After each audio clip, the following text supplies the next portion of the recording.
Hi, everyone. This is Eve Harrow, and you're listening to Rejuvenation on the Land of Israel Network. I'm sitting in Jerusalem at the Inbal Hotel on a beautiful Jerusalem day, actually, with Stephen Flato, whom I had the pleasure of guiding, along with his wife, Raz, in Shiloh a couple of days ago.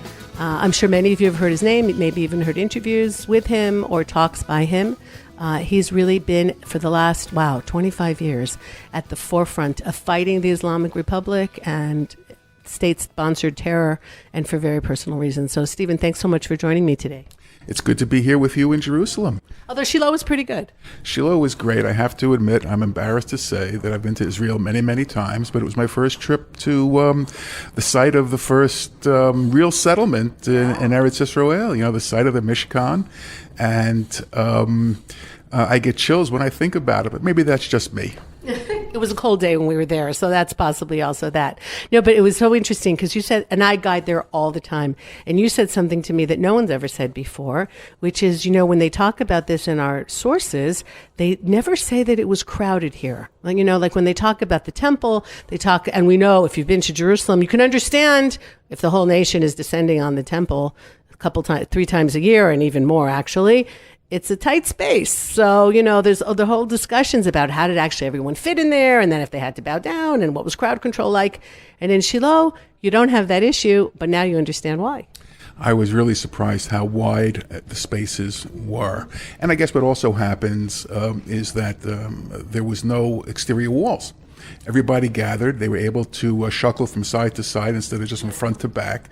And we don't have to count on what the Gemara tells us, that the walls of the basic mikdash expanded for the crowds. It's just a wide open plain that I thought, when you look down on where the site of the Mishkan most probably was just awe-inspiring. Yeah, it is. And then we went up to the community of Shiloh, and you can still see the tell. Then we went across the street to the Gvaot Winery, because you cannot be in that area, not in the day, with one of the magnificent boutique wines that they now have in that area. And from there, you could still see the tell. So you really see what a very, very broad valley it was. Yehoshua picked a good location. And we're still going there, and we will still continue to go there. And my listeners know I've had Scott Stripling and other archaeologists who are digging there. It's a very exciting place, and I'll continue to go back there. But you are very attached to Israel, as you said. It's almost surprising to you that you haven't been out to Shiloh, because you come to Israel all the time. So what's your connection to Israel? My daughter Elisa, firstborn, was on her 6th trip to Israel in 1995 when she was murdered in a terror attack conducted by Islamic Jihad with financial support from Iran. She was here, as I said, on her 6th trip. She first went when she was 11 years old. I hadn't yet been to the country. She went again when she was 15, when she was 17, and 3 more times while she was in college. So maybe the kids have it better than the parents at that time. I was still trying to educate 5 kids through the yeshiva and the college system. Didn't have a lot of extra money to spend. And just for some reason, the Zionistic urge that had been building up in the family over the years burst out with Elisa and her attachment to Israel. Her sisters have been here many, many times. My grandchildren have been here many, many times. And there's just something magnetic about being here. My non-Jewish friends say, "You're going back again?" And I always quip to them, I said, "Let me ask you a question. When you're in Rome, you're Italian. When you're in Rome, does anyone ever call your name out across the street?" He goes, "Of course not." I said, "Well, in Jerusalem, you get your name called out across the street. It's the only place that we have that's truly home." And it's that magnetism, it's that sense of euphoria when you hit the streets. And I'm starting to choke up now just thinking about it. Because you're leaving tonight, but you're going to be coming back soon. That's the only way to leave Israel, is to already know when you're coming back. We're coming back for Purim. Nothing like celebrating Purim for 2 days. No matter where you try to hide, you're going to do it for 2 days. And what really gets me is that the schools get into the spirit even 2 or 3 days before. And as you're driving through the streets, you see kids wearing costumes. But the most beautiful thing I think I ever saw was as a bus was pulling up King George in downtown Jerusalem, the sign changed to Chag Purim Sameach. And we don't get that in the United States. We don't even get a Merry Christmas on the bus fronts. But to see a Chag Purim Sameach in the capital of Israel is just heartwarming and very reaffirming. Yeah, and then one of the things that we actually talked about getting back to Shiloh is that Jerusalem keeps Purim on this day after Purim. We do Shushan Purim, and the rule is that any city that was walled during the time of Joshua keeps Shushan Purim for a lot of reasons that I'm not going to go into now. When we get closer to Purim, we'll discuss it. And I showed you the walls in Shiloh, the ancient Hittite walls that were found. That is the reason that people in Shiloh now can stay very happy for 48 hours in addition to, Jerusalem. They combine the best of both worlds. And with all the boutique wineries in the neighborhood, it's got to be easy to really celebrate. It's a great holiday, and that's coming up. But you come to Israel often, and you wrote a book, A Father's Story, came out about 18 months ago. You just told me that you're ready working on the epilogue because you don't sleep very much, and there's a lot going on. A Father's Story: My Fight for Justice Against Iranian Terror. So when and it's a beautiful book because it's not just about what we're going to discuss in a minute, how you will not rest until the bad guys, there's some kind of justice done to the people that are perpetrating evil around the world. But you speak about your whole family's journey, about how Lisa was so, as the oldest daughter, and she's the one who really set your family on a path to embrace Judaism more, to embrace Israel more. And she was only with you for 20 years, and she's been gone for 25. But the path that she set your family on is the path that they're on. I mean, she was to a great degree much bigger than the young woman that I never got to know, but that you talk about in the book. We have a phrase in America called FFB, from birth. My children were not from birth, neither were my wife and I, obviously. Until Elisa decided that she was going to yeshiva when she was 4.5 years old, we were traditional American Jews. We made Kiddush on Friday night. After dinner, out came the carpet sweeper, and then the TV went on in the den. Saturday morning, we would bond with our daughters, although we didn't call it bonding in 1979. There was no such term. We'd go to the hardware store and pick up grass seed and tools and things like that. In the afternoon, it was Mommy's turn to bond by going to the mall and going shopping. We ate all kinds of garbage outside of the house. Well, not Roz and the kids, because she never was into eating meat outside of the house, but I had my fair share. And then Elisa decided she was going to yeshiva, and for some godly reason, we sent her. I had asked the rabbi as we were being interviewed and looking at the school if sending Elise to to a yeshiva would change my lifestyle, and he said no. He lied, but I really asked the wrong question.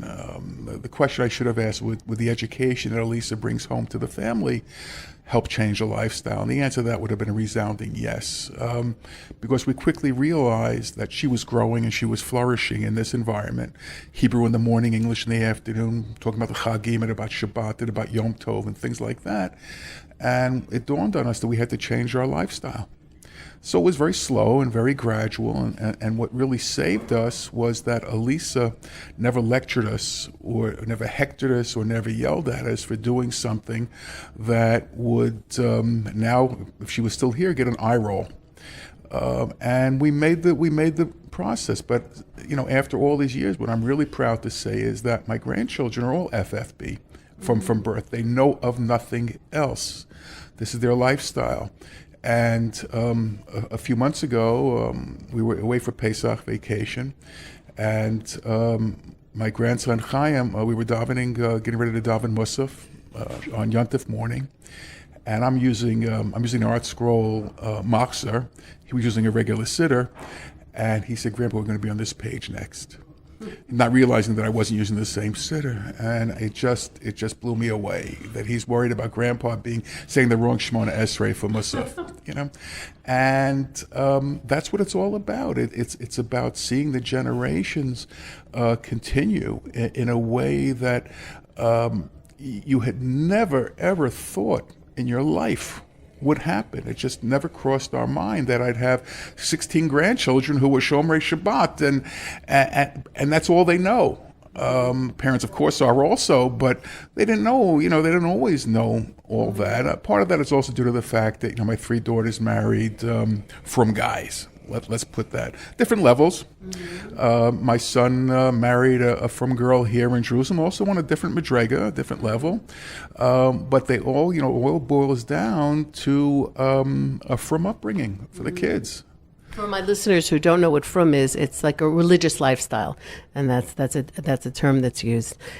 What's so interesting is that your family actually went in a different direction than most American Jews are going now. I also grew up conservative, and I have to say that when I wanted to be more traditional, my family didn't do what you did. It's not to be taken for granted. I'm going to say this from a very personal place, that you changed your lifestyle for her. It seems like there was a spark there anyway, because when I wanted to do certain things, I was met with a lot of it was very, very difficult for me. I was very much on my own. So I would say that she opened that door, but it was a door that, you went through willingly. And so, I just want to put that in there.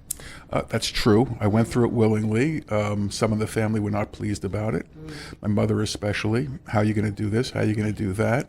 My mother-in-law also voiced reservations, but I think she was more encouraging.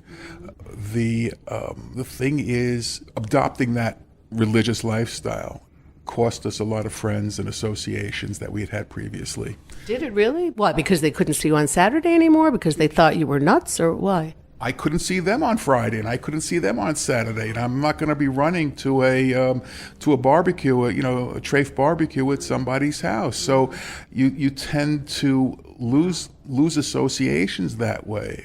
Roz's my wife's childhood friends, basically, not that we cut off, but there was no longer any ability to socialize.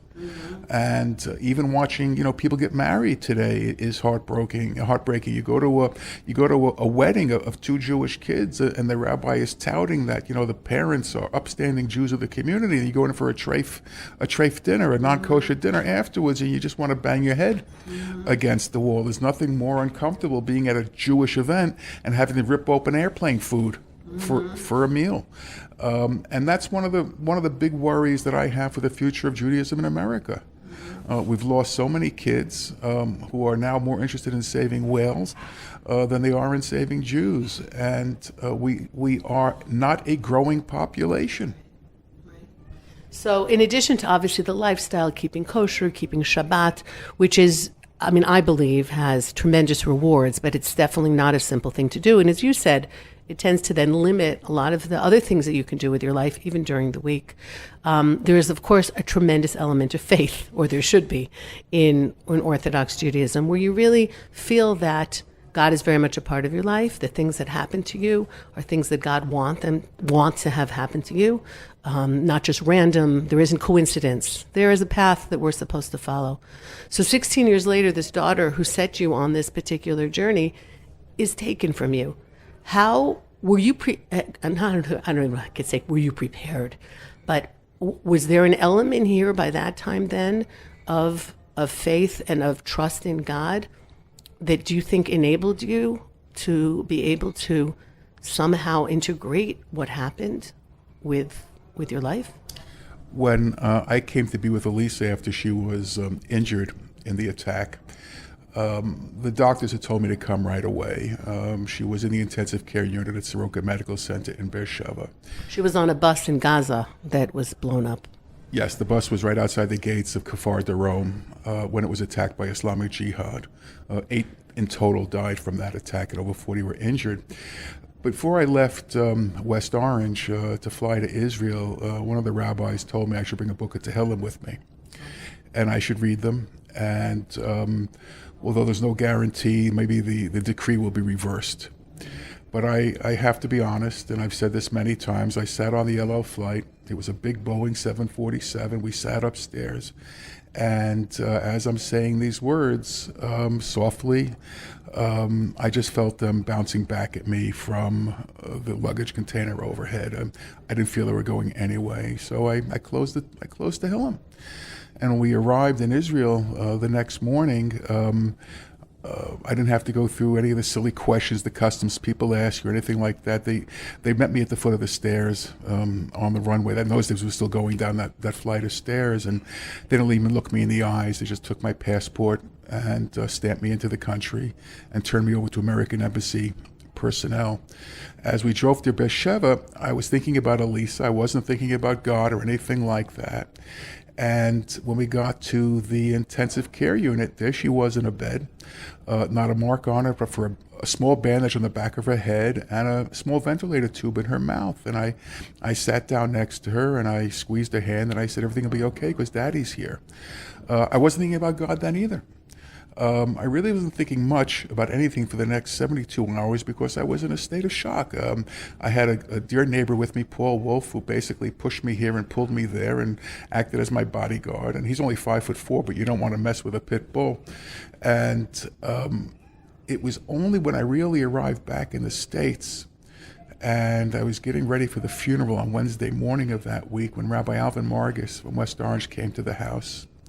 And I came down the stairs to talk to him. And he put up his hand like a traffic cop, and he said, all you have to know, she died al Kiddush Hashem, get ready for the funeral. Mm-hmm. And that's when I realized that this is what it's all about. This is Jewish life. The kid stood up when it counted to be a Jew. And that's what God wants us to do, I believe. And it comes upon us at the worst possible times. But at that point in time, my faith was reaffirmed. And we went to the synagogue that morning for her funeral because he insisted it be at the synagogue. There were 2,000 people there who obviously felt the same way I did. This is affirmation of life. Because as we were burying Elisa, there was a family in Gaza celebrating the death of their son who was a suicide bomber. And I said, that's not worship. This, what we are doing, mourning, is worship. And after Shiva, which was a day and a half, began Pesach. I will tell you, I couldn't say the Kiddush at the Seder. I was just choking, and I think it was the fastest Seder that we ever did in our lives. But we did it. We sat through. This is a tradition. And the next day, when I went to shul in the morning, it was very subdued. People didn't say a heck of a lot to me, other than good yontif, and we then spent Chol Hamoed at home. It was the first we ever taken off for Chol Hamoed. And the letters would be coming in every day, 15, 20, 50 letters. Some just addressed to Flato, West Orange, New Jersey, and the post office delivered it. And I realized that we're just part of a tremendous plan that God has for us. And Elisa was part of the plan that involved our family in it deeper and deeper as time went by. And no anger. I mean, here you'd made this step to bringing God into your lives, to taking on Judaism in a very serious sense, where it really becomes the framework of your life. Maybe not be rewarded, but be punished. And I know that a lot of my listeners have gone through things. You know, if it's not losing someone to terror. And as we were sitting here starting the interview, somebody walked by, a friend of mine, and I said to you, her mom was killed by terrorists, shot on the road a few years ago. But everybody listening here, I'm sure, has gone through something, the death of a loved one prematurely, to an accident, to illness. And many people listening, I imagine, are also people of faith. There's a room here to say, why? I tried to do all the right things. Is this a punishment? What's going on here? We can't really ask why. If you say to God, why my daughter? What if his answer is, why not? Why should it be somebody else's daughter? Why can't it be your daughter? So you stop asking the question. You just don't ask the question of God. What you fall back on is a belief that everyone is put on earth for a purpose. We may not know what it is, and maybe we not know what it is until we look back after many, many, many years. I try not to think of the why question anymore.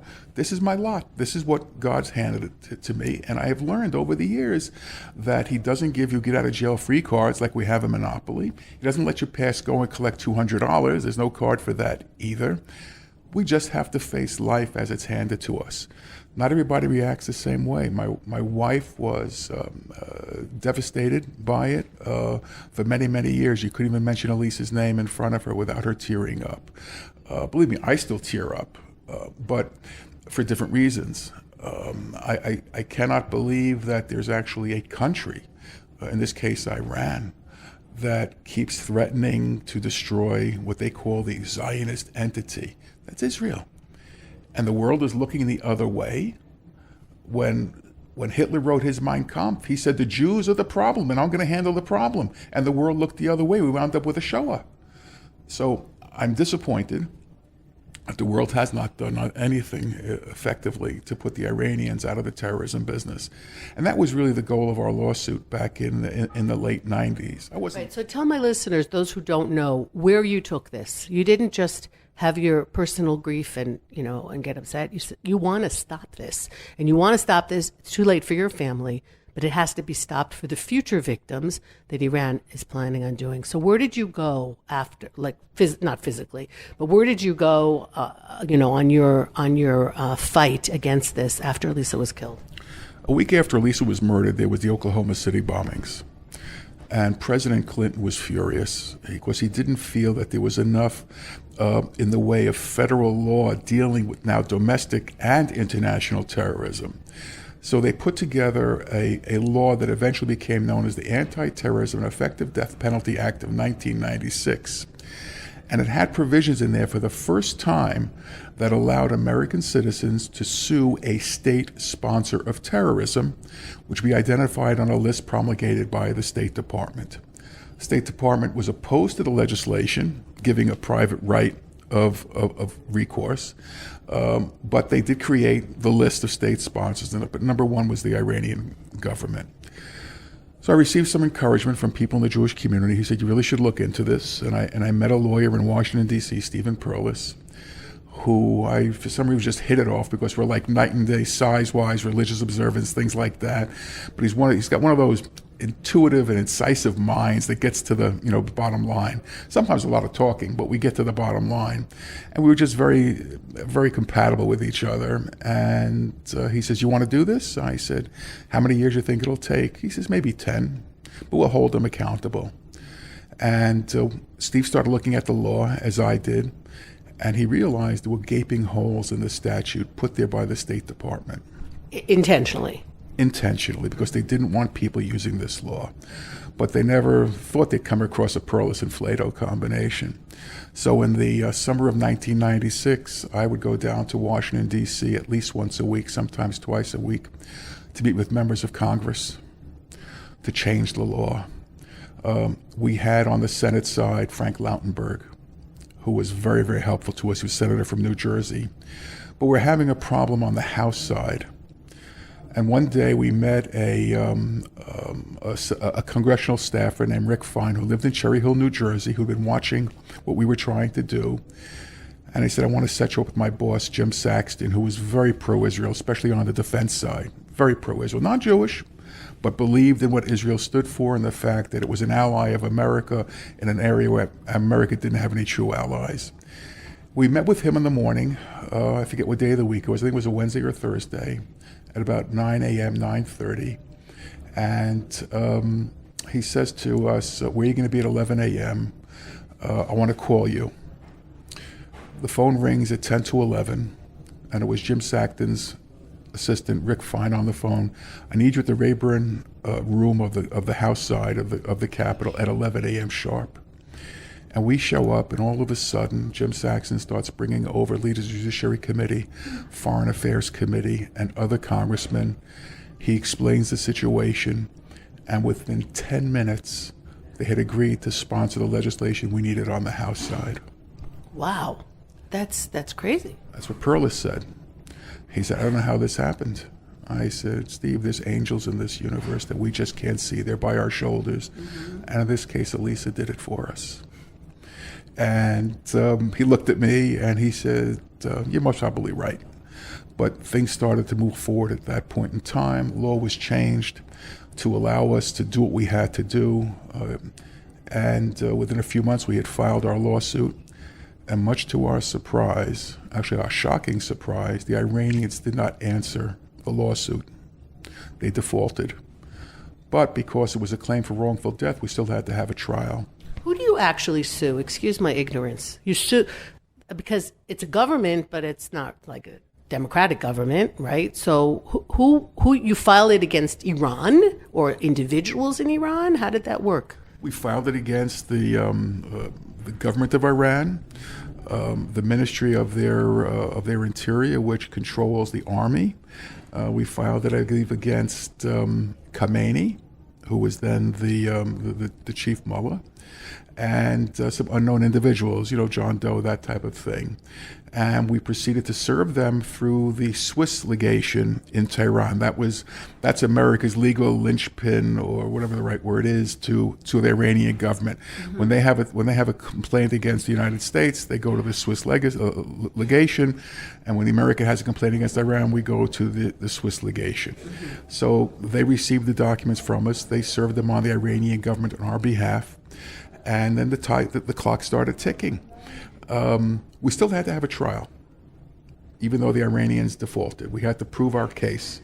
And we had our trial in February of 1998.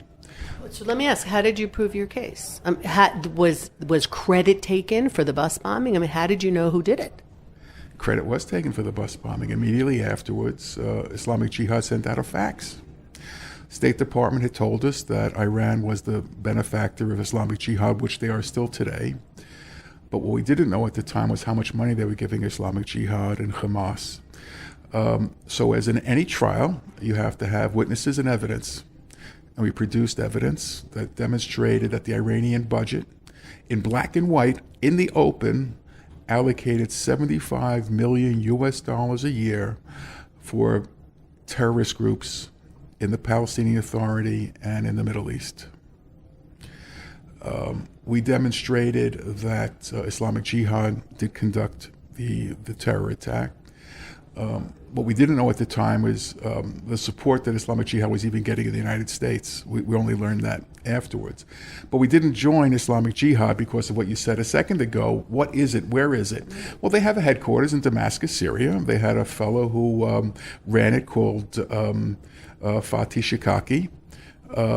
And a few months later, he got a very bad case of the flu. It's the lead flu, as I call it.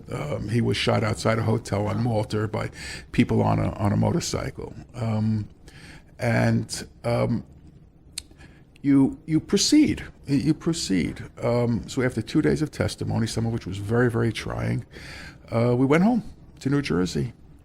And a few weeks later, our attorneys called and said that we need you back in Washington on such and such a date. And we looked at the calendar. It was Tanis Esther, the fast of Esther, which precedes the day of Purim. And we took the train back down to Washington, and the judge, Royce Lamberth, read out his decision in the record. And he awarded us $249 million in damages, $25 million in compensatory. And then using the Iranians' figure of $75 million a year, he trebled that. And he added that to the compensatory damages. And what was funny that afternoon, we went back to the Senate office building with Frank Lautenberg, and he says, "Boy, Steve," you got a judgment almost $250 million. And I said, "Frank, that sounds a lot more than $249 million, just the number." But that's when the fun really began, because we tried to enforce our judgment in America. And our own government turned against us. How do you explain that? Politics, politics, politics. For whatever reason Bill Clinton may have had, he was desperate to come to terms with the Iranian government, get them back to the table somehow, to discuss what, I don't know.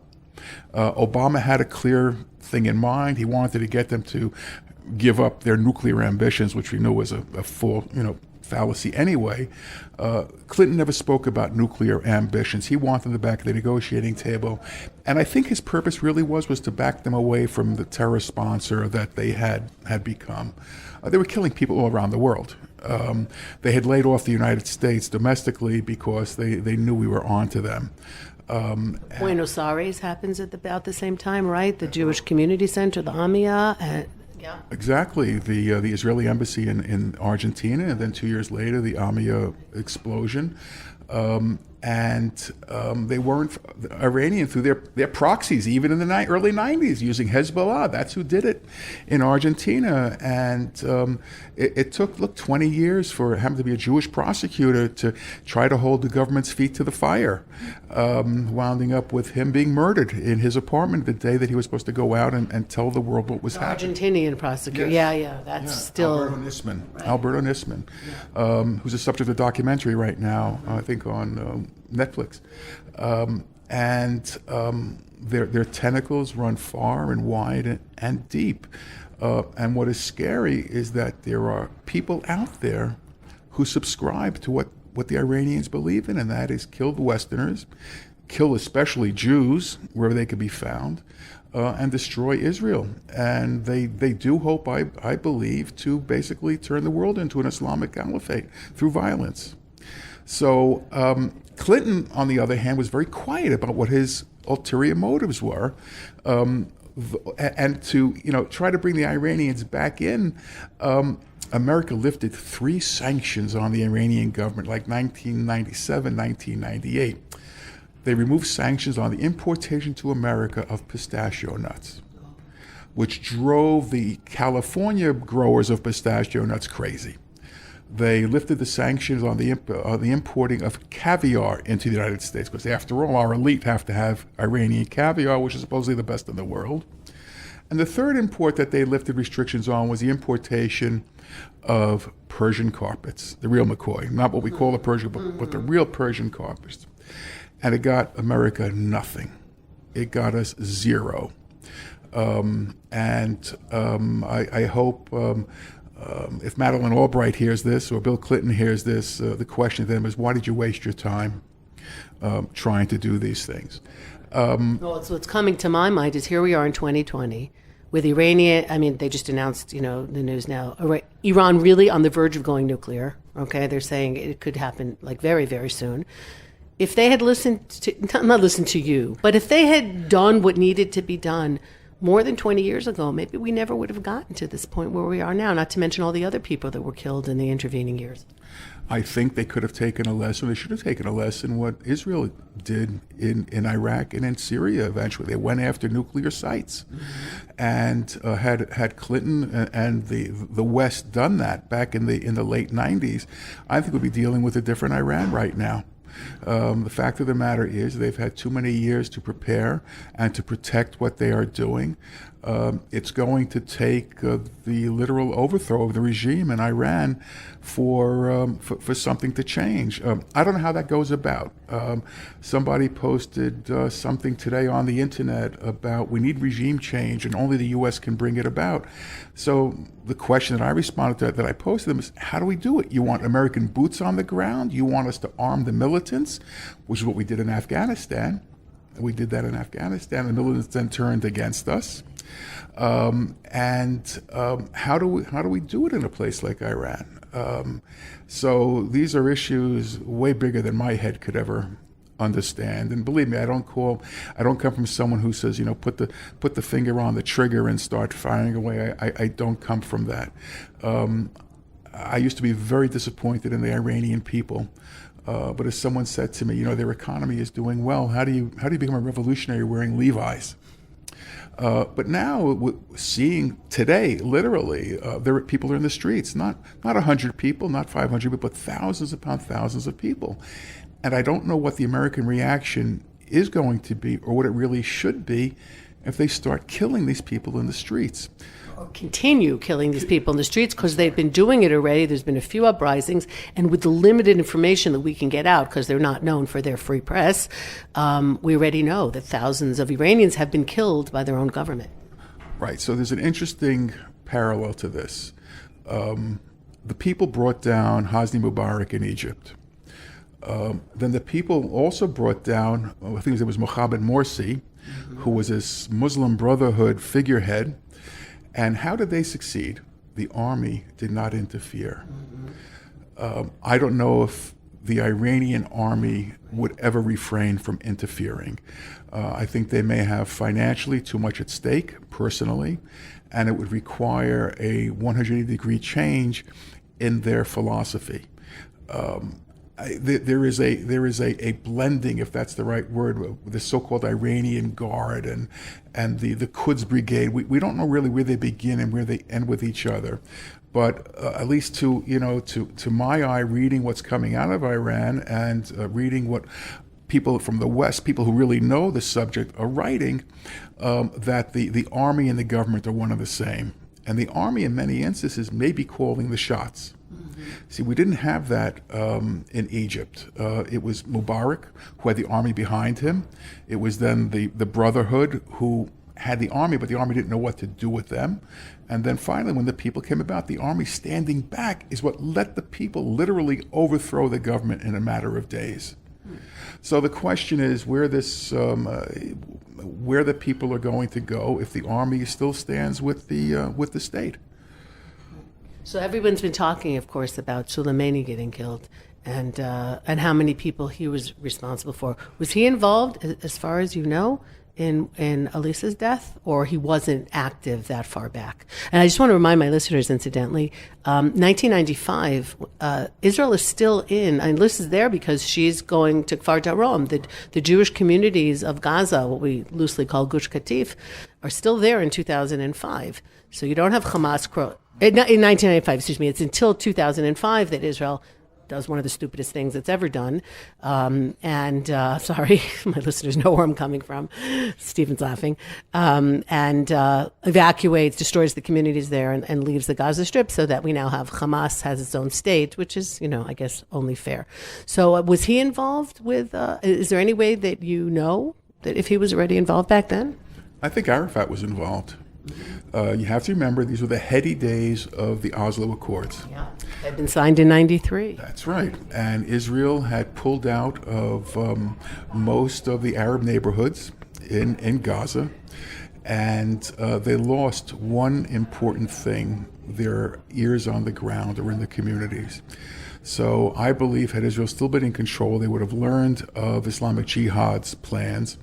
Were laid out with Hamas. We didn't know it at the time in 95, but the person who made the bomb, Yahya Yash, was the Hamas bomb maker.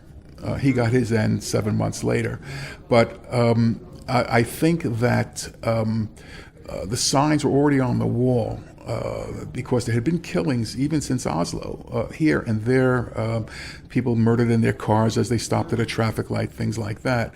And I think that all came from Arafat. I don't know if Soleimani was that entrenched in the operations of Islamic Jihad or Hamas at the time. I haven't seen any documentary evidence about that. But they were already up and running. They were getting ready to adopt suicide bombing, which they learned from Hezbollah, actually. And what's really fascinating, to me at least, is the two major sects of Islam, Shia and Sunni, and they really go at it head to head on their core beliefs. Hezbollah is Shiite, Hamas is Sunni. But for this, to kill Jews, they'll cooperate. They put aside, okay, we'll put aside. And you look at the Jewish community, and we find that our different streams are not cooperating against the common enemy that we have. People are saying, oh, no, we have to, give the Palestinians a state, and we have to be more humane, and we have to give them this and give them that. And other streams are saying, what, are you crazy? So it's, to get back to your original question, no, I don't think he had anything to do with it. But I think that Arafat did. And the corollary to Arafat, his number one man was Mahmoud Abbas. Today running the Palestinian Authority. Right. And when people say to me that he's moderate, I say the only thing moderate about him, he doesn't wear a keffiyeh and a military uniform like Arafat did. He's a terrorist in a suit. Mm-hmm. And he'll always be a terrorist in a suit. When you talk about the differences between some Jews saying, no, we need to create a Palestinian state, and others saying, what are you, out of your mind? The common goal here, though, is to save lives. Where on the other side, they work together in order to kill as many people as possible. What happens, the differences of opinion among Israelis and among Jews is how to go about saving lives. So some people think we'll save the most lives if they have their own place, and then they'll leave us alone. And others of us feel no, if they have their own place, as we've seen it over and over again, they use it as a base for terror, which is also what happened in Judea and Samaria, apropos Gaza, and leaving those areas. So that's a very, very big difference. Is they argue and cooperate, we argue and cooperate, but our goals is always, as what the Torah says, is to choose life. How many people can we save? How do we go about getting to a real peace? Which is the exact opposite of what they're trying to do. How do we go about turning the world, through our jihad, turning the world Islamist? And as many people have to die along the way, that's part of where we're going with our eschatological viewpoint. I think my granddaughter Michal once summed it up after a trip to Israel. We were actually on the airplane, and she said to me, "Grandpa, I just realized something on this trip." She says, "When Israelis are yelling at each other, they're not really mad at each other. They're just talking loudly." And I think you hit about it. When a Jew gets mad, we scream, but we don't kill. They get mad, they kill. Yeah. Unless we have to defend, in which case, don't mess with us, because we will do that. We don't want any other families in the situation that you're in. So coming back to the award. So you get the award. That's a nice chunk of change. How did they deliver it? In single bills? Well, they didn't deliver it at all until we forced them to. By the time that we were, at the time that we were trying to collect out of Iranian assets and being opposed, there were other victims who said, Flato was right. The Iranians are responsible. Let's go to court. So over the next few years, 2 years actually, we were joined in our efforts not by one Jewish family, but mostly non-Jewish families. There was a Lebanese hostage crisis where the Lebanese kidnapped Father Martin Jenko and Terry Anderson, who was a reporter, and others. And all of a sudden, we were not alone in going after the Iranians. Coincidentally, there were Cuban American families who were impacted by the shoot down of privately owned planes over international waters by the Cuban Air Force. Brothers to the rescue, operating out of Miami, Florida. And what happened, it became not just an Iranian issue, but a Cuban issue as well. Because Cuba was like the number 2 or number 3 state sponsor of terrorism at the time in the 90s. So they were busy exporting terrorism to Angola and Africa, and they, things like that. And then when they shoot down these Americans, the people who had gripes over the ability to collect from these sponsors of terrorism were not just the Jews against the Iranians. Now they're Americans against the Iranians and Americans against Cuba. That allowed us to expand our efforts tremendously. But really, the thing there were 2 incidents, both involving the Clintons. The first incident involved, in our case, a visit of Hillary Clinton to Ramallah. And she's at a program being conducted by Suat Arafat. And Suat Arafat is speaking, and Arabic sounds beautiful when it's really, effusive and things like that. And Hillary is sitting with this beautiful smile on her face, looking up at Suha. When it's all over, she gets up and she gives, the double kiss on the cheek. And after the program, I imagine in my mind's eye that Hillary gets hit in the back of the head by one of her aides and says, "Don't you know what she was saying?" She was saying the Jews are poisoning our wells, and the Jews are giving our kids AIDS, and the Jews are giving us cancer and things like that. The Jewish community got wind of that speech and Hillary's non-reaction and went ballistic. Well, at least the Orthodox community went ballistic. Why? Because Hillary was looking to run for Senate in New York. What year is this? Do you remember? 1998, 1999. And Hillary had a very good friend, Joe Lieberman, Senator Joe Lieberman, who I adore tremendously. He gave me an approbation for the book, actually. And he must have called Hillary up and said, "You got to make amends." So we scheduled a meeting at the Orthodox Union in downtown Manhattan. I was invited to ask a question.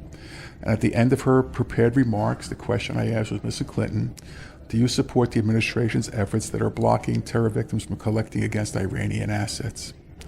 And she said, "No, I do not support that." Could have knocked me over with a feather. Within a month, the Clinton administration had set up, I'll call it a negotiating committee, not just for Flato, but for all the victims of Iranian terrorism and the Cuban terrorists as well, trying to figure out a way to have this be resolved. At the same time, we didn't let up pressure on Hillary. We held a press conference outside her campaign quarters in Midtown Manhattan. And I read a letter that basically said, "I don't understand the government's position and this has to change," and things like that.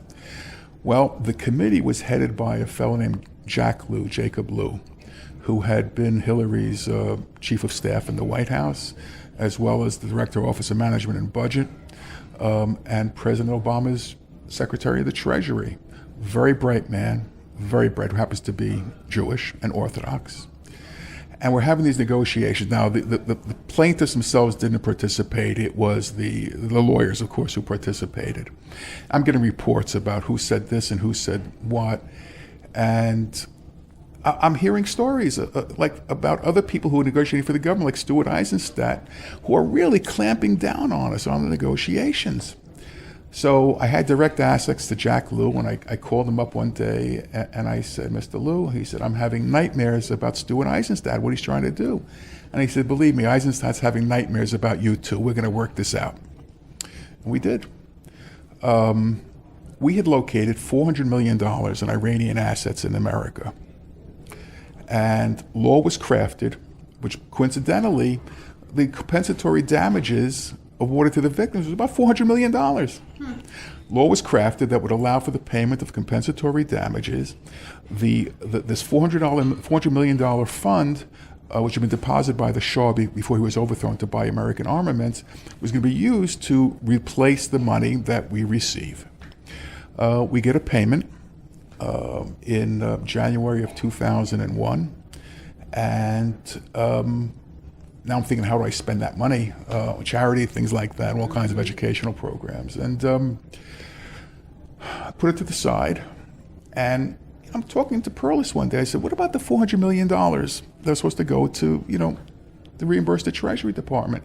He says, I don't know. He says, they're very quiet about it. And then we find out right before he leaves office that President Obama sent that $400 million plus interest back to the Iranian government, along with lifting sanctions. And that's the pallet of cash that we saw on the plane in Europe. He was, obviously he was allowed to do that. We know that Obama also gave the Iranians, but he wasn't allowed to do that. So how does he get away with that? It was payment for the nuclear agreement.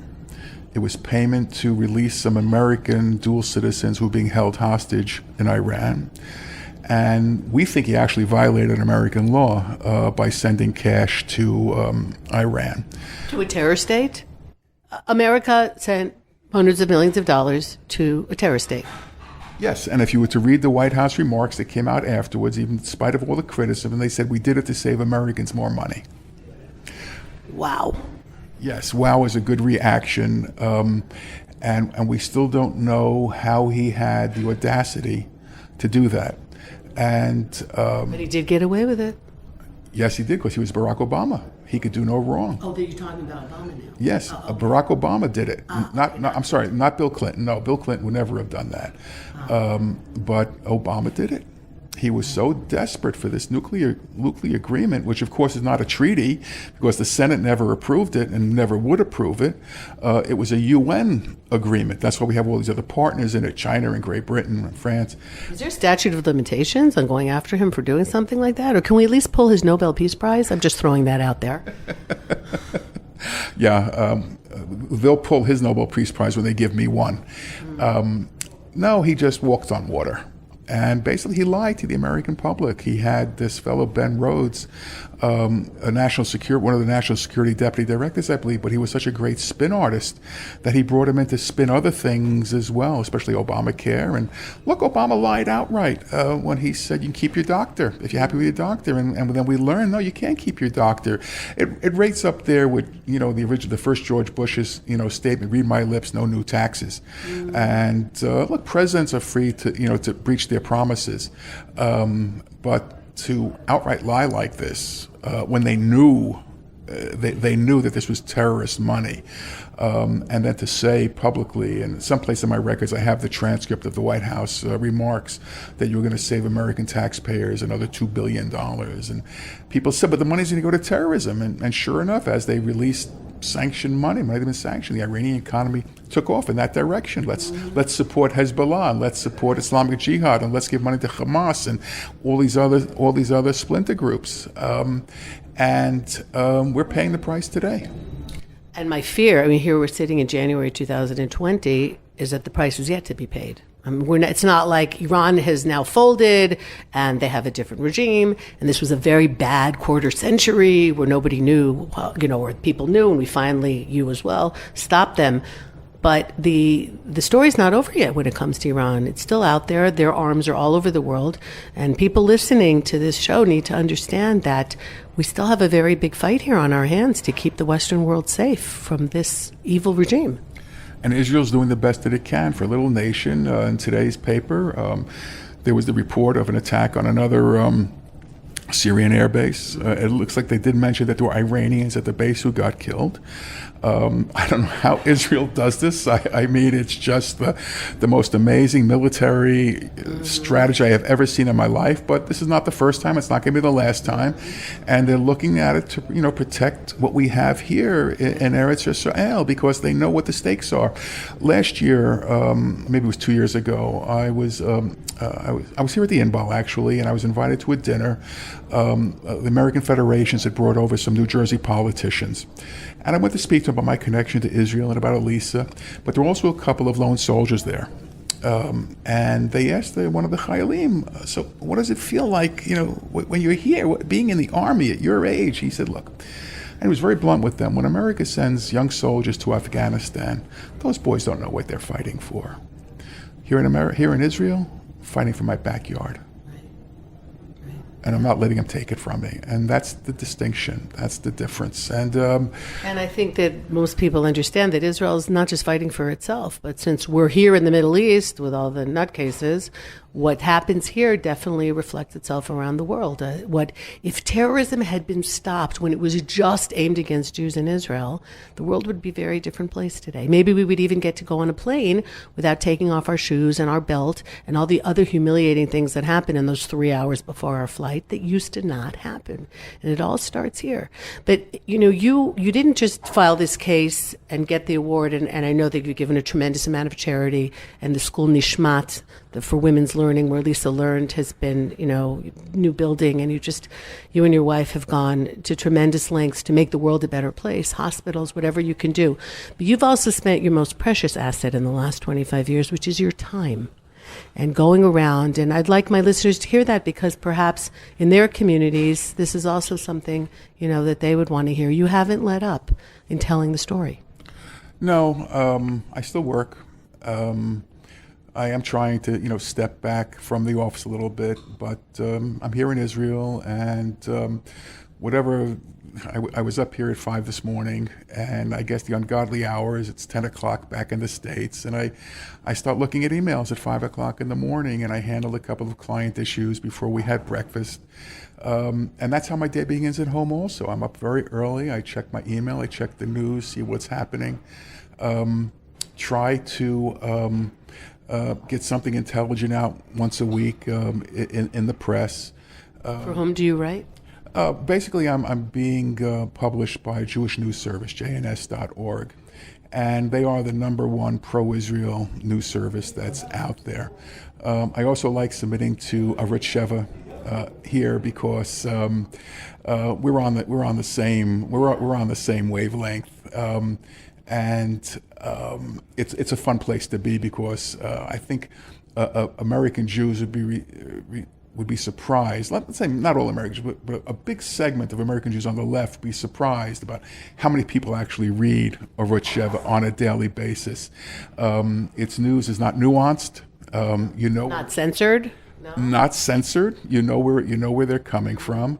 Look, I can't agree with everybody who writes there, and that I wouldn't be normal if I did. But at the same time, if you cut out the extremists in any publication, you come out with a good sense of what's happening. And that's not meant to be a plug for Arutz Sheva or for JNS. It's just that we don't have people writing for us. But thank God it's getting to be wider and wider. There's Melanie Phillips from Great Britain. There's the inimitable Jonathan Tobin at JNS now, who writes as if he has ink flowing out his fingertips. So now it's electrons flowing out of your fingertips. And you have people who give serious thought to the problems facing Israel and Jewry, not just from a military or political perspective, but from a religious perspective. And that is so important. It's like each week I read the Jewish Press. It comes out of Brooklyn. But I'll tell you, they have pictures of women in there. You know, not all their advertisers do, but they have pictures of women in there, and they interview women, and women are writing articles.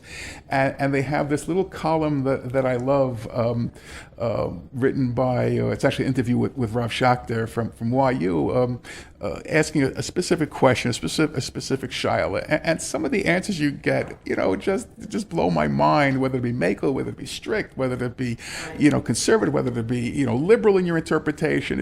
It's just fascinating. And what all these Jewish things do is they show us, whether it's religious faith or it's a secular faith or it's a people faith, I don't know what it is, we're still alive and we're still vibrant after 4,000 years.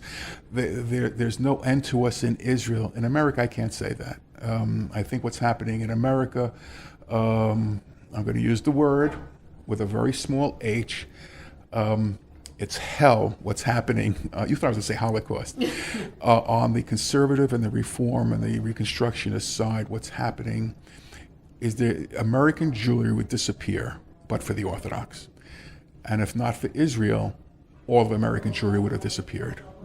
I don't think that the people who came out of the Shoah, who went to America, would have been able to tell this story but for a state of Israel.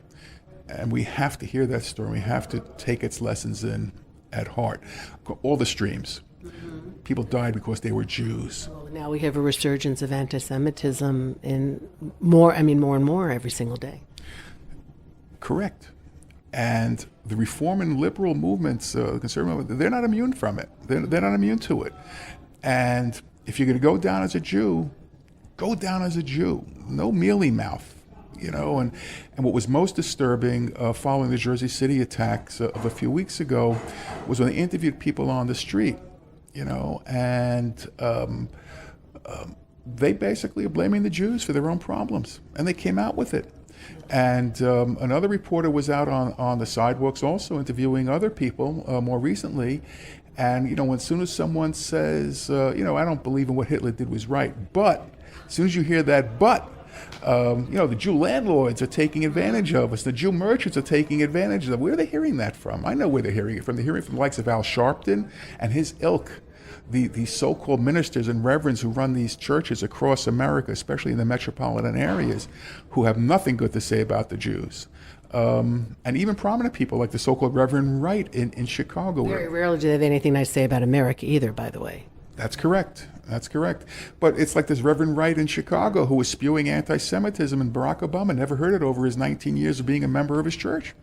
So it's a big problem. And, you know, and this Michigana Tlaib from wherever she's from in the Midwest, so happy to be a Palestinian member of the legislature. I think that's great. That's her ethnicity. That's terrific by me. But then don't get up there and say we're going to get this MF Trump. We're going to do that, or immediately blame the Jersey City attacks on white supremacists when it was a minority who did it. There's a lot of education. Ilhan Omar, with the things that come out of her mouth, the Benjamins and this and that. It makes you worry. And what I've noticed in the upcoming election cycle, it's called the Democratic Socialist Party of America. They're putting people in campaigns across the country, congressional campaigns. And the websites all look the same, and the websites all sound the same, and their positions are all the same. It's a movement to bring socialism to America that we will not be able to survive. Wow, that is... I don't think people realize how much money is behind that also. I think that American Jewry has to really wake up. I mean, I woke up a long time ago. I don't like the word woke, but I woke up to what's going around us all the time, and these things of intersectionality, where I never heard of, you know, you never hear of these things before, but now it's there, and the buzzwords, and even when Israel demonstrates that it is, I'll use the word friendly to the gay community, to gay citizens, they call that pinkwashing. They created another phrase, pinkwashing. It's not really good enough. You know, you're still suppressing people, you're still occupying the Palestinians, and as I often repeat in my articles, that when 98% of the Palestinians live under the authority of the Palestinian Authority, where's the occupation? You know, and you look at a person sending a picture, and this is the refugee camp in Nablus, and you write back and you say, why is there a refugee camp in Nablus? It's under control of the Palestinian Authority. Why is there a Jabalia? Why is it a refugee camp? It's under control of Hamas. Instead of taking all that concrete and putting it into tunnels, why don't you build housing? And the big lies that are out there that those of us, I with my podcast and all my compatriots on this station, something that we're fighting all the time, because it's not just about us. It's about all the good people in the world, and people just need to. I know you don't like the term, but people do need to wake up. There are too many people just ignoring what's happening, and the bad guys don't rest for a second. You don't sleep, but they sleep even less. Goebbels was right. Keep telling the lie over and over again, and people, becomes the truth. And the famous term now on tweeting and on Facebook is gaslighting. Try to convince someone that they're crazy by giving them wrong facts over and over and over and over again. And this is what we deal with on a daily basis. So what I started doing, which is really quite funny, is a couple of websites that I look at every day. And the stuff that they spew out about Jews and about Israel, it's really such nonsense. But they get it and they do it and they send it out. And the idea is if they cross over the border in your mind that really verges on out and out anti-Semitism, you report it. And if enough people report it, Twitter will block the account for a period of time. So there's a cyber war going on with Israel's enemies, and there's a physical war going on with Israel's enemies, and there's a physical war going on with the Jewish enemies in the States. And I hope to arm my kids with the education and my grandkids with the education. Well, more than that, you're also out there educating a lot of other people's children as well through some of the charitable work that you do. But I'm also concerned that we are still too insular in the United States. It can't happen at my shul, that kind of thing. So, we have volunteers who stand outside the synagogues to keep an eye out on property. Synagogues have gotten hardened as far as locking doors and having passcodes and stuff like that. Which is not simple, by the way, because synagogues want to be open places for people to be able to come in. So it's this balance, and we see it. We've had it here in Israel for so long. But you want to have hospitality, Middle East hospitality, and opening the door. On the other hand, you also have to keep yourself safe. And it's in that balance that we're all trying to exist in this new reality, not such a new reality. Well, every year or so, there's an Israeli whom I met on Facebook who comes to New Jersey in the West Orange area, and he says, where can I daven Shachris at what times in the morning? So I give him the times, and I say, but look, it's password protected. I don't know what the code is because I don't go there on a regular basis. Wait outside or knock on the door. Have your tefillin talis in your hands. Be prepared for the question. But you're right. We're no longer open door policy, and that's very sad. Try to get into a yeshiva these days. It's like it's worse than the airport. I was in Boca Raton, and they have a campus which they have various Jewish institutions. And there's a guard with an automatic rifle at the front entrance. I know, I've been there. I spoke to that school, and it's tough to get in. If people want to follow your writings, get the book, see what you're up to, you have a website. Where can I send my listeners to? Well, my website is actually just Stephen Flato. Just go put my name in Google, and it pops up with different places. The book is available now in an e-edition, a Kindle, I guess they call that, on Amazon. Devon Square Press is the publisher. You can buy it direct from them as well. It's a good read. Although I haven't read it from cover to cover. I've read the galleys 14 times, but I haven't read the printed book from cover to cover. I'm told, especially in the summer, it's a good Shabbos read because you have 18 hours of daylight, so it's a good time to read it then. And the book is not linear. It doesn't begin at the beginning. It begins in the middle. And I don't want to say I enjoyed writing it, but it got out a lot of what I've been thinking about over the last 25 years, and it was 25 years in the writing. Okay. Stephen Flato, thanks so much for joining me today. Looking forward to seeing you back here in Israel in the very near future. And thank you. Thank you for sharing your feelings, sharing the journey with my listeners, and for creating a legacy for Lisa that hopefully will save lives and at least put a little bit of justice into what seems sometimes to be a fairly unjust world. So thanks everyone for listening. Eve Harrow, Rejuvenation on the Land of Israel Network. You can follow what I'm up to on my website, eveharrow.com, and coming to the States in a couple of weeks and, busy with this and that. So take care, everybody. Have a great week. Goodbye for now.